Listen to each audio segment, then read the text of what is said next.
Hi Pisces, what's up? Welcome to my channel. My name is Katie, and today I'm going to be doing something different for you guys, and honestly for me, because I just bought a lot of oracle decks, but sometimes I feel like oracles need to be sort of like studied a little, or just kind of like gone through a little, because all the cards are different, every author brings in different messages, and sometimes they only include like a little phrase underneath, and I want to learn what the cards mean.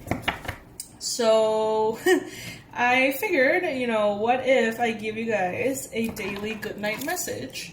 Obviously, if I have the time and if I have the space in my schedule and everything.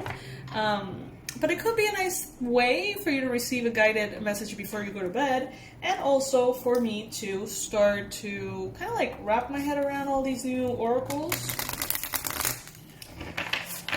So yeah, let's just pull a card, and in this edition or whatever that I'm going to be doing in my channel, I'm going to read the messages directly from the booklet. In this case, Beyond Lemuria by Izzy Ivy is the deck that I'm going to be using. So let's see. Universe, what is the ideal message that Pisces needs to hear right now?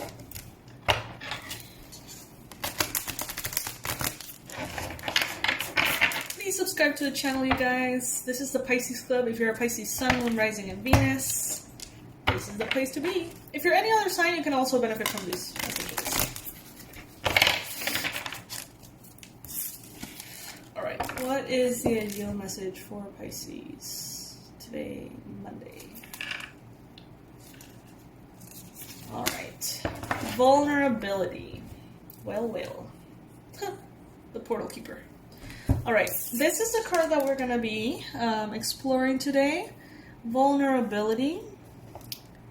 Let's set it up right here for you guys to see.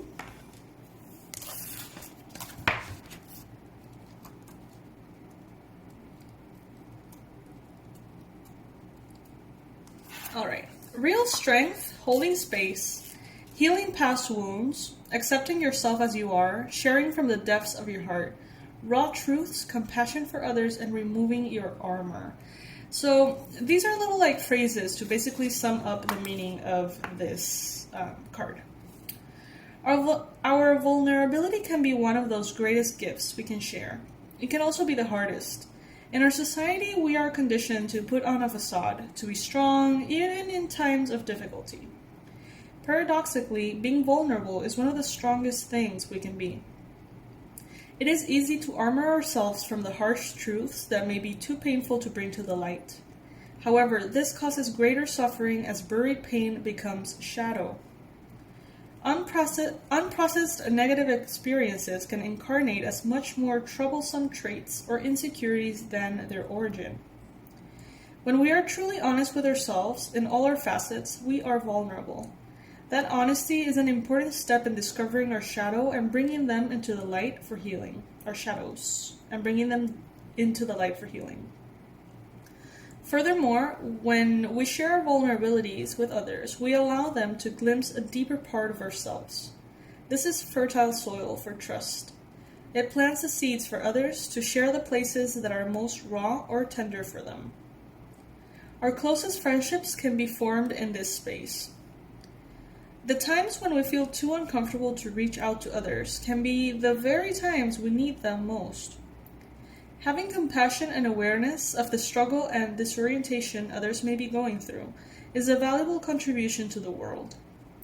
Holding space where others can be vulnerable is a key element of healing work as well. Self-love is also connected to our ability to be vulnerable, as it allows us to be true to ourselves exactly as we are without judgment.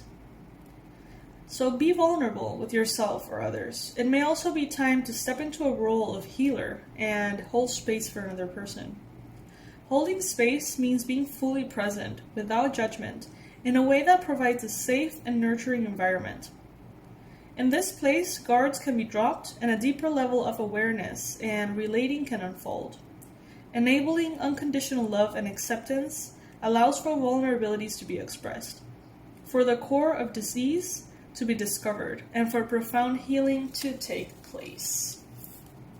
Beautiful. I feel like this message is particularly helpful for those of you who are maybe wishing to take your romantic relationships a little bit further. Sometimes, we're conditioned to be strong, to have all the answers, to be the perfect catch, to, do all these things. But ultimately, what helps another person truly know us and truly connect to us from the heart and really fall in love is to see our imperfections, to see how we are human, because that allows them to also be human. If in a dynamic you are this edited, sort of perfect version of yourself, that lets the other person know, consciously or unconsciously, that that's what you're expecting from them. And that can be a very pressured, filled space to be. It may be actually very uncomfortable for the other person. So the more you accept your own flaws, the more you accept your own emotions, even the difficult ones, particularly the difficult ones, that is how you're sending the other person the message. I'm here for you. I allow you to be who you really are. Let's just be real together. And even though this could apply obviously for romance, it also applies in friendships, So how can you be more vulnerable today, Pisces? That is a message I'm going to leave you with, so you can rest and have a very beautiful good night. I hope, Pisces, that you have wonderful dreams and a very lovely, lovely evening. I'm recording this in the daytime, but I'm going to be posting it in the nighttime, so you can listen to it before you go to bed. Now, obviously, I know that not all of you are in the same time zone, so I'm going to be doing it based on Panama time, which is, I think, Eastern Standard Time. Correct me if I'm wrong. Guys, I live in Panama, the country, not Panama City, Florida. Every time there's like a hurricane or something, everyone's like super concerned about me, and I'm like, what? I live in Central America next to Costa Rica, alright? So yes, my fishies, thank you so much for joining me today. I hope that you enjoyed this food for thought. I love you, and I'll see you in the next reading. Bye.